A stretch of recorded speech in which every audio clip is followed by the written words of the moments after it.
Let us see first question. An object experiences a net zero external unbalanced force. Is it possible for the object to be traveling with a non-zero velocity? If yes, state the conditions that must be placed on the magnitude and direction of the velocity. If no, provide a reason. तो जैसा कि आप देख सकते हैं कि हमें question में गिवन है net zero unbalanced force. It means F external equal to 0, right? And we know that F external equal to MA, right? So MA equal to 0. It means A equal to 0, right? What is the formula for acceleration?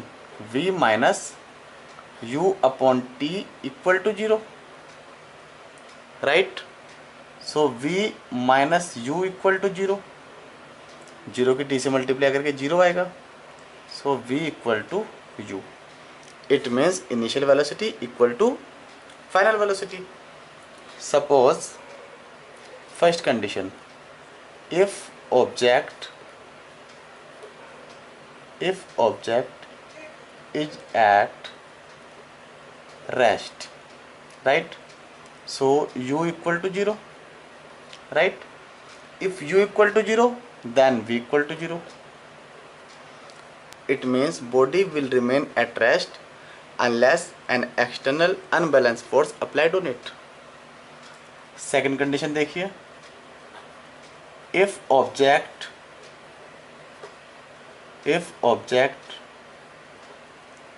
is in motion, right? And suppose initial velocity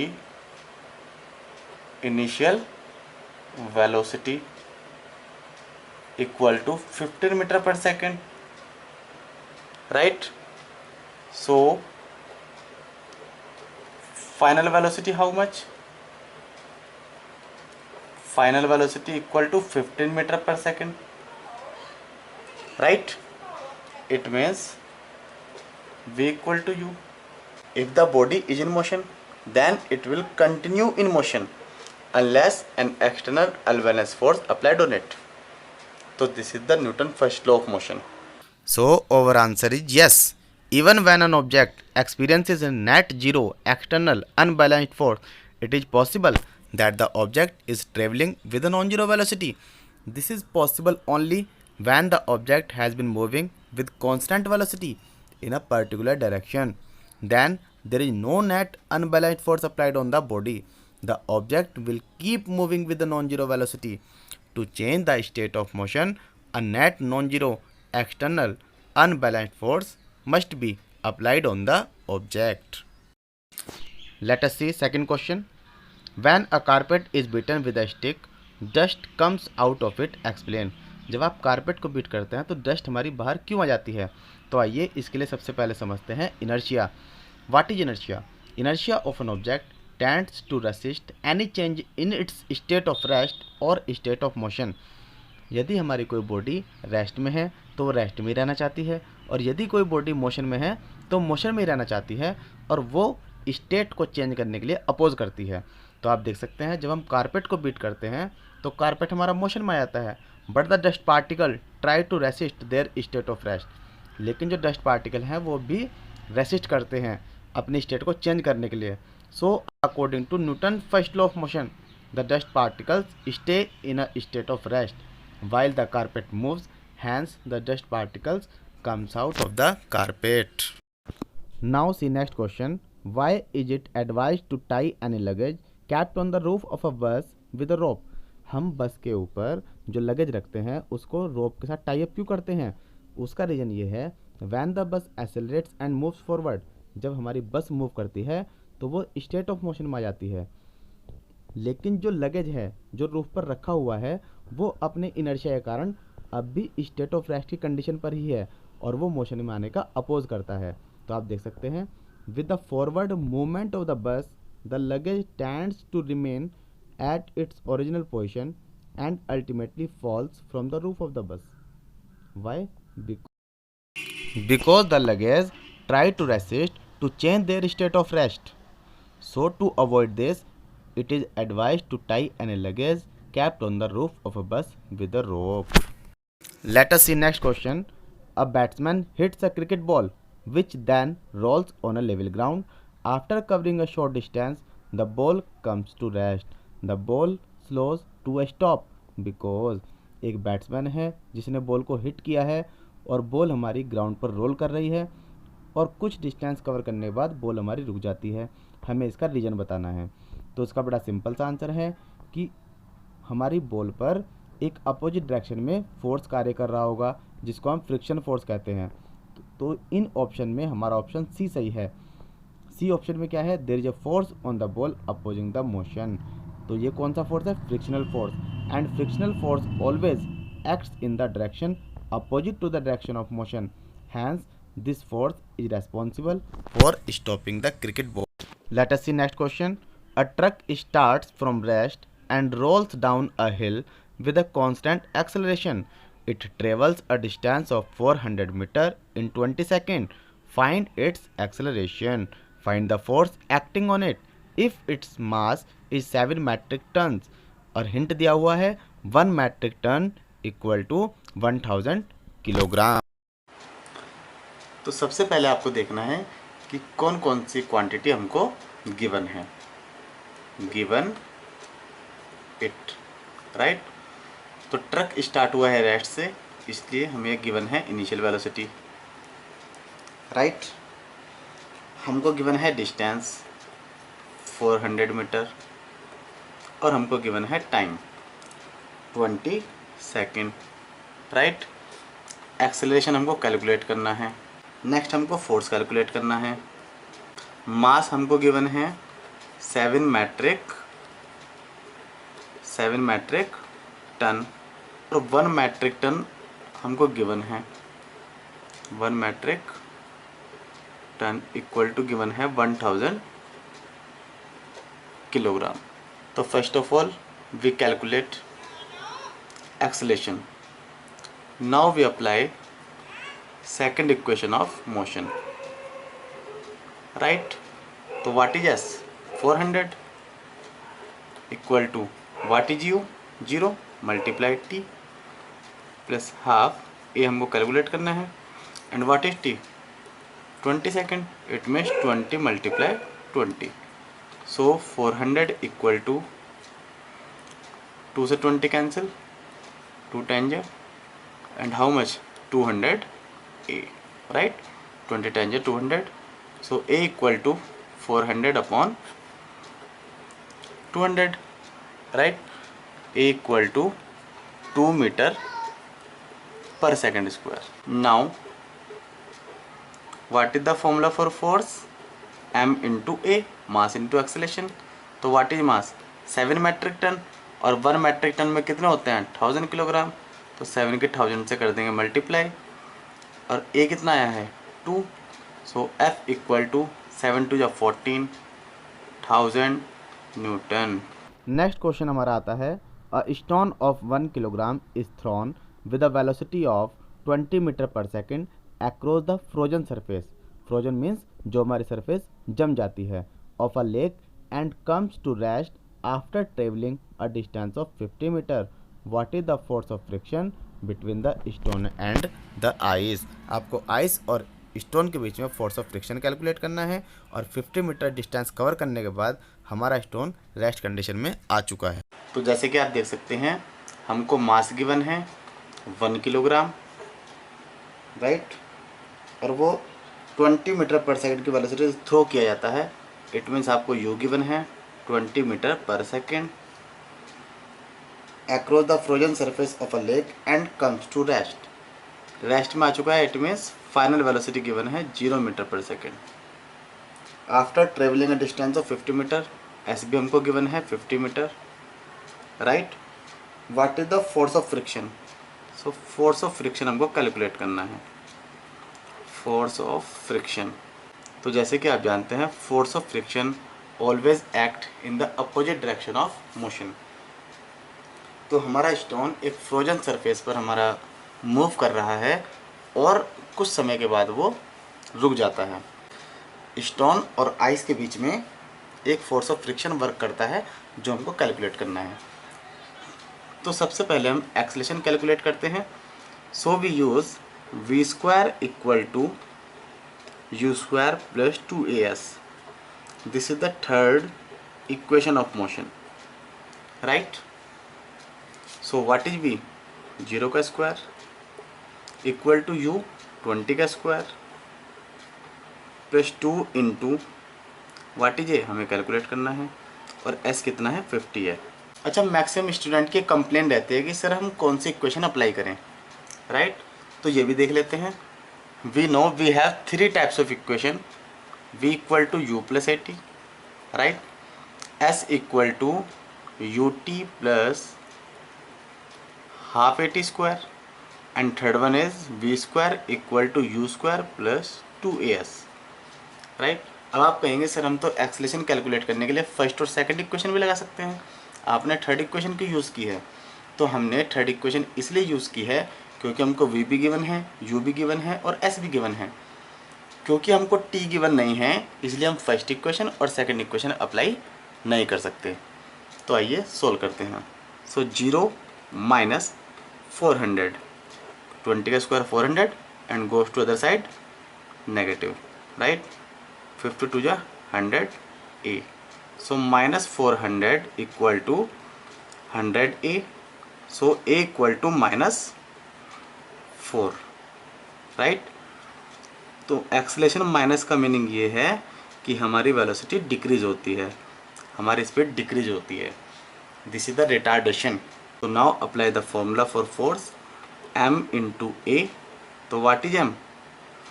1 into minus 4 equal to minus 4 newton. Minus का meaning है force of friction act in the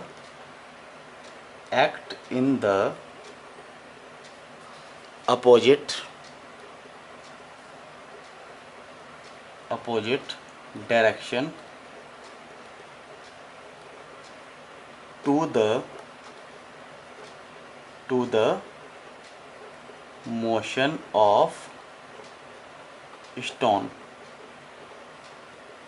stone की जो motion है उसके opposite direction में हमारा force of friction work करता है, इसलिए हमारा यहाँ पर नेगेटिव साइन आएगा। नेक्स्ट क्वेश्चन है अ 8000 kilogram engine pools a train of 5 wagons each of 2000 kilogram along a horizontal track if the engine exerts a force of 40,000 Newton and the track offers a friction force of 5,000 Newton, then calculate A part net accelerating force, B part the acceleration of the train and C part the force of wagon 1 on wagon 2। एक engine है जिसका मास 8000 kilogram है और वो पुल करता है 5 wagons को जिनका मास गिवन है 2000 किलोग्राम। इंजन का फोर्स गिवन है और फ्रिक्शन फोर्स आपको गिवन है। तो हमको गिवन है इंजन का मास 8000 किलोग्राम और वो पुल करता है 5 वैगन्स को, ट्रेन की 5 वैगन्स को पुल करता है जिसमें प्रत्येक का मास है 2000 किलोग्राम अलोंग ए हॉरिजॉन्टल ट्रैक। इंजन एक्सर्ट करता है force of 40,000 Newton. Force exerted by engine 40,000 Newton and the track offers a frictional force of 5,000 Newton. So frictional force offered by the track 5,000, right? Then calculate net accelerating force. So net accelerating force. तो आप देख सकते हैं कि force exerted by engine हमारा greater than है comparison to the frictional force. So ये जो इंजन का फोर्स है इसमें से फ्रिक्शनल फोर्स हमारा माइनस हो जाएगा तो हमारा निकल जाएगा net accelerating force. So 40,000 minus 5,000 equal to 35,000 newton. Next part में पूछा है acceleration of the train. Let acceleration of the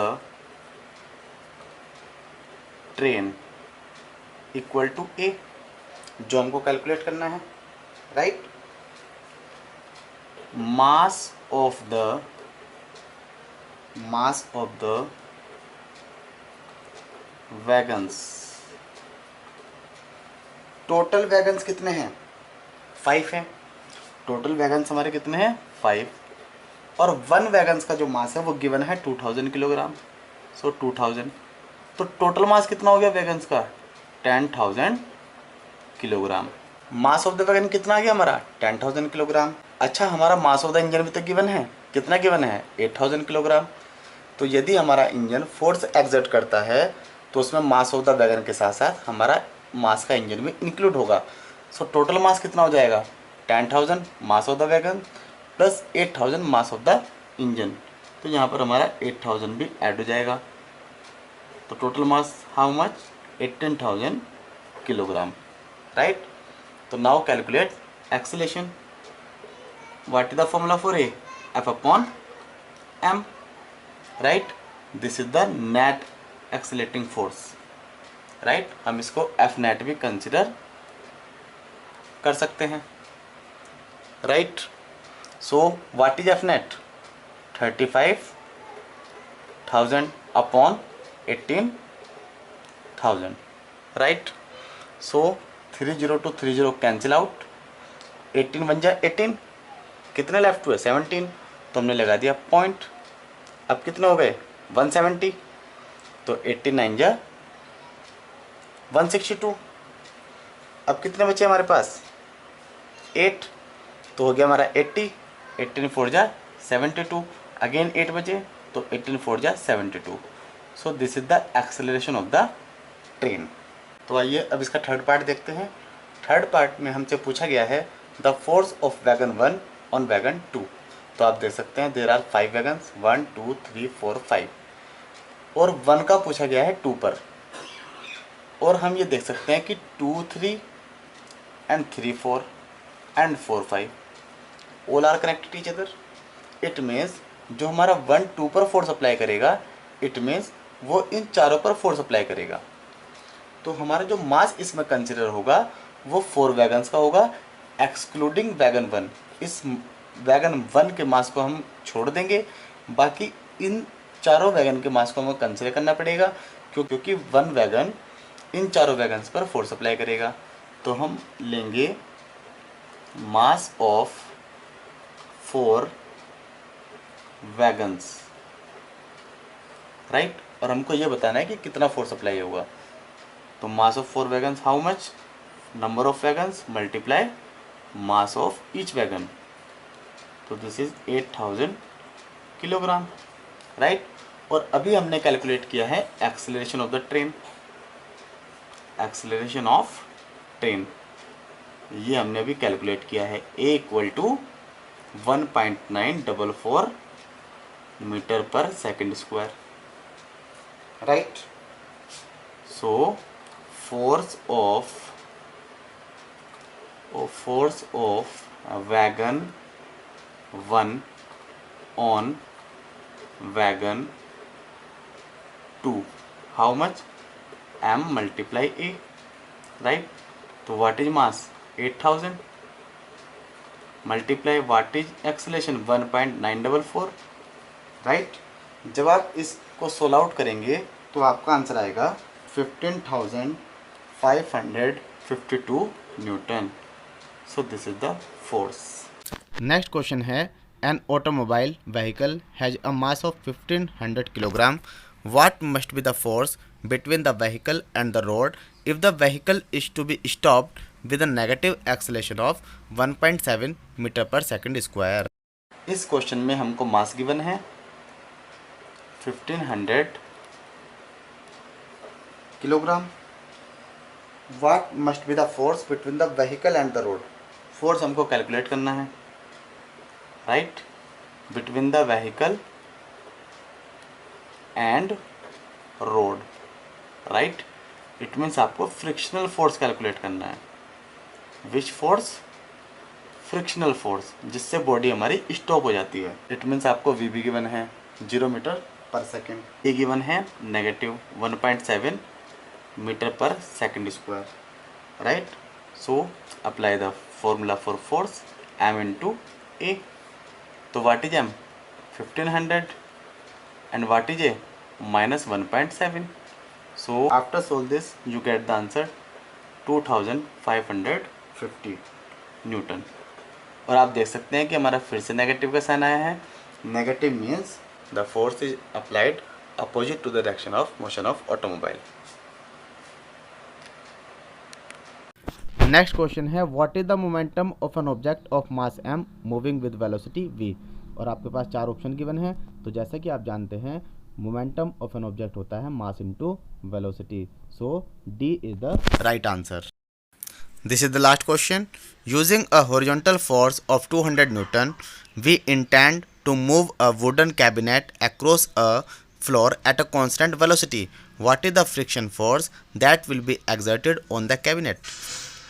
तो हमने कितना फोर्स अप्लाई किया है 200 न्यूटन और हम उसको फ्लोर पर मूव करना चाहते हैं कितनी वेलोसिटी से, कांस्टेंट वेलोसिटी से।